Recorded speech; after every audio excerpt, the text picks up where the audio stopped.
Oi gente, eu sou a Nini, por aqui eu falo sobre livros e outras paixões e esse é mais um vídeo para a coluna Leitura Todo Dia, onde eu compartilho os vlogs de leitura por aqui. Na verdade, eu já comentei com vocês no vídeo passado que eu tô gravando um outro vlog de leitura sobre o Repouso do Guerreiro que eu ainda não consegui dar continuidade, ele provavelmente vai me acompanhar ao longo de todo o mês. Eu tô aqui no trabalho, final da manhã, hoje é quarta-feira, dia 23 de agosto, se não me engano. Estou aqui com o meu último cafezinho matinal, então vou começar mais um vlog de leitura para vocês no estilo que eu fiz nesses últimos aí, de uma segunda lendo contos, uma terça lendo contos, e dessa vez então teremos uma quarta lendo contos, e vou levar vocês comigo ao longo desse dia para mostrar também algumas coisas que eu escolhi no aplicativo do Kindle e da Literatura Descoberta. Então é isso para a introdução desse vídeo e na próxima atualização a gente já vai conversar sobre a primeira leitura. Tô de volta para a primeira atualização desse vlog de leitura. Eu li 2 contos entre o início da tarde, o final do horário do almoço e o início da tarde. Vou comentar com vocês então um pouquinho sobre cada um deles. O primeiro é As Perguntas Erradas, do Robert Sheckley, se não me engano. Esse é um conto de ficção científica que começa apresentando para o leitor uma criatura, um ser chamado Respondedor. Ele foi criado por uma raça superior com o intuito de proporcionar às raças não tão desenvolvidas as respostas para as perguntas que eles têm em dúvida. Aí, depois dessa apresentação rápida do Respondedor, que é essa criatura ou ser não fica muito claro, o leitor começa a desenvolver a história de 3 grupos diferentes de pessoas, de seres ou de criaturas que vão em busca desse Respondedor para buscar as respostas que cada uma dessas espécies ou criaturas tem. E aí, quando cada uma delas chega a esse Respondedor, as coisas, os debates principais do conto vão acontecer e vão se desenvolver ali questões morais, pessoais e inclusive para nossa reflexão, para nossa analogia, muito interessantes. Primeiro ponto que eu gostei desse conto é que não fica muito claro o que é o Respondedor, e para cada uma dessas 3 espécies, dessas 3 criaturas que estão viajando em busca dele, ele aparece e funciona de uma maneira diferente. Então, por exemplo, para alguns deles ele é gigante, para outros ele é pequeno, e para as pessoas que parecem mais próximo de nós, terráqueos, ele parece só uma parede em branco.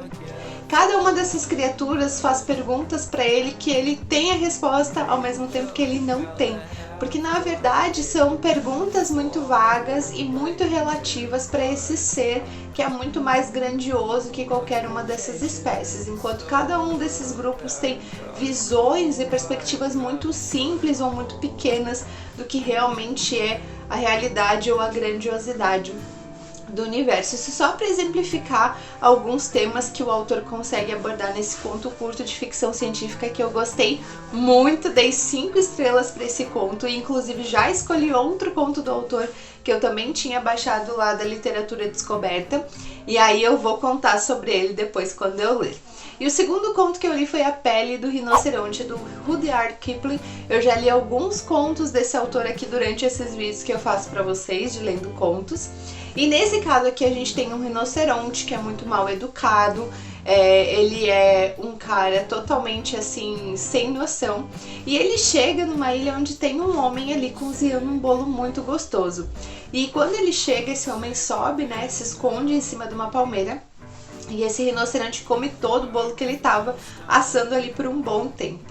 Para se vingar um belo dia, esse homem espera o rinoceronte ir tomar banho no rio. Ele tira essa pele e enche a pele do rinoceronte com várias migalhas, vários farelos, como forma de se vingar mesmo por ele ter comido todo o bolo, sem nem se importar com o tempo que ele demorou fazendo e muito menos se ele teria outra coisa para comer.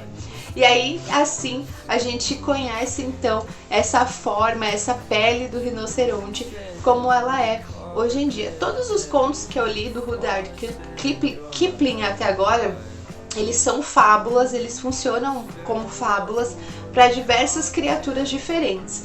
E em todas elas, de certa forma, o ser humano, o homem, principalmente todos eles têm figuras masculinas, então o homem se sobressai em relação aos outros animais da natureza. Eu acho essa uma questão bem interessante de se abordar, mas ao mesmo tempo ele é um autor muito prestigiado, britânico, e talvez essa questão da colonização britânica, do imperialismo britânico também tenha um pouquinho a ver, né, nesse toque dessas fábulas do Rudyard Kipling, que sempre coloca realmente os homens ali como seres superiores às outras criaturas. Mesmo não sendo um conto favorito, eu dei 3 estrelas para ele. Eu gosto muito de ler as histórias desse autor, porque traz sim debates interessantes, reflexões interessantes, mesmo que sejam histórias curtas. Eu, se não me engano, gente, li então mais ou menos até agora umas 30 páginas, 35 páginas. Se não me engano, o primeiro conto que eu li, As Perguntas Erradas, tem cerca de 23 páginas. E esse daqui do A Pele do Rinoceronte é um pouquinho mais curto, tem cerca de 10 ou 11. Varia um pouquinho, né, gente, do cadastro dele lá no Scoob para as informações do Kindle, mas é basicamente isso. Eu já falei quase 5 minutos nessa atualização, então até a próxima. Espero ler mais 2 contos hoje e aí eu volto para contar para vocês como é que foram essas experiências. Hora de continuar esse vlog de leitura, mais ou menos 7h30 da manhã de quinta-feira, o dia seguinte. Então esse vídeo vai ser uma quarta e quinta, lendo contos, e provavelmente eu vou escolher esses 2 autores que eu já comentei com vocês na primeira parte que eu gravei ontem, para completar o dia. Então tem mais 2 contos, um de cada um. Eu acho que ainda tem um terceiro conto não lido do Rudyard Kipling no meu aplicativo do Kindle no celular para ler. Então, ao longo desse dia, ou pelo menos até o início da tarde, que é quando eu quero finalizar para postar para vocês, eu pretendo ler aí esses contos encaixados nos intervalos do meio-dia, enfim, do lanche da manhã se der também, e do pós-almoço. É isso então, só pontuando que esse vlog vai ser de 2 dias, mas daquele papo, né, gente? A ideia é que seja realista, e a realidade é que às vezes eu tenho que dar um pouquinho de prioridade aqui no trabalho pra adiantar as coisas e poder ficar livre no final de semana. Então é isso, se vocês ouviram um barulho estranho aqui, é a estufa que eu tô aclimatando, tô com uma cara de sono ainda, aclimatando o ambiente. É isso então, e até a próxima atualização. Segunda atualização do dia, a última do vlog, com luz um pouco estranha e barulho, porque eu só tenho esse horário pra gravar. É mais ou menos 4 horas da tarde, é o meu intervalo. Eu li os 2 contos depois do almoço, então vou comentar com vocês. São dos mesmos autores que eu li ontem, o John Schechter, se não me engano, e o Rudyard Kipling. O primeiro foi de ficção científica, que foi o Mal Remediado. Vou deixar a capa aqui pra vocês. Nesse conto é 2103, se não me engano, o ano dele.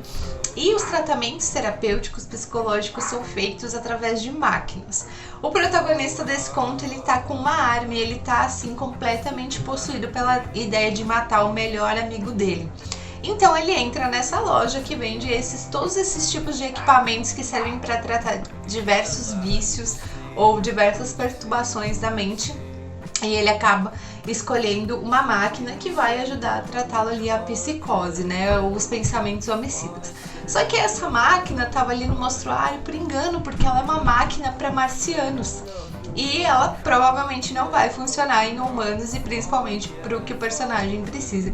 Então começa uma busca aí, tanto do pessoal da loja quanto da empresa que produz essa máquina, em buscar esse homem, em saber quais são as consequências que o uso dessa máquina feita para marcianos vai ter em um humano e evitar um escândalo. E aí nesse processo, gente, a gente tem tanto esse personagem vivendo conflito e tentando interagir com essa máquina, e no início ele não consegue entender absolutamente nada, quanto essa parte da loja e dos fornecedores da empresa tentando descobrir quem é esse cliente e evitar que alguma catástrofe aconteça. Esse conto também tem uma premissa bem interessante sobre os pensamentos, sobre o uso da tecnologia e também como as pessoas se relacionam entre si. Também foi um conto 5 estrelas. E aí eu li como foi escrita a primeira carta, se não me engano é isso, ou como a primeira carta foi escrita do Rudyard Kipling. Nesse conto a gente tem pessoas, basicamente uma versão humana primitiva, mais ou menos, porque ele faz um jogo ali com a narrativa, e o pai e uma garota vão pescar no rio, só que a lança desse pai quebra. E a garota quer ir até a caverna em casa buscar uma outra lança pro pai, mas ela é muito pequena, não tem como andar no pântano, na floresta. E aí chega um desconhecido ali de uma tribo diferente da deles, e ela resolve fazer um desenho e mandar uma mensagem através desse estranho pra mãe dela, para que ela envie a lança do pai que está em casa.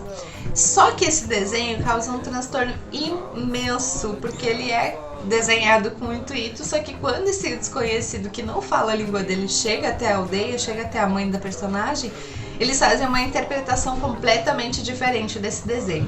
Então esse conto também tem uma perspectiva muito interessante sobre essa questão da narrativa, sobre a questão da mensagem. Claro que, mais uma vez, como eu falei pra vocês na parte de ontem, todos os contos que eu li desse autor, eles têm esse que é um pouco de fábula.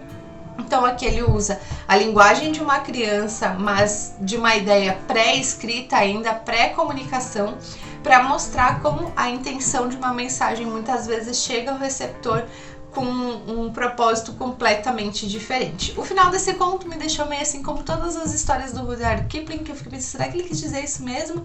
Ou será que é só impressão minha? Eu sempre fico um pouco contrariada com os estilos de história que ele escreve, porque sempre tem ali um personagem, ou, né, alguma etnia, alguma coisa que se sobressai sobre a outra. Mesmo assim, é um conto também que tem uma reflexão e uma proposta bem interessante. Eu acredito que hoje a gente deve ter dado em torno de 40 páginas de leitura com esses dois contos, mais ou menos aí, vamos colocar de 35 a 40 páginas, o que foi ótimo levando em conta que eu tô gravando esse vlog enquanto eu tenho uma rotina de trabalho de um dia normal. Então é isso, espero que vocês tenham gostado, estejam gostando dessa tentativa de volta, tanto do canal quanto do projeto Leitura Todo Dia. Eu tô com o meu teclado um pouquinho ruim, então eu vou demorar uma semana ainda pra colocar todos esses posts no blog, né? Tanto o vídeo anterior que eu publiquei semana passada quanto esse, mas todos também vão ter a sua versão lá no blog. Eu também vou comentar um pouquinho sobre a experiência com esses contos por lá. E deixa aqui embaixo as sugestões de vídeos, temas de vídeos, de leituras, outros formatos de conteúdos que vocês gostariam de ver por aqui. E, é claro, me conta também o que tu tá lendo e assistindo essa semana. É isso, já deve estar com 10 minutos esse vídeo. Vamos ver se vai dar tudo certo pra eu subir ele ainda hoje. E a gente se vê no próximo vídeo. Tchau, tchau!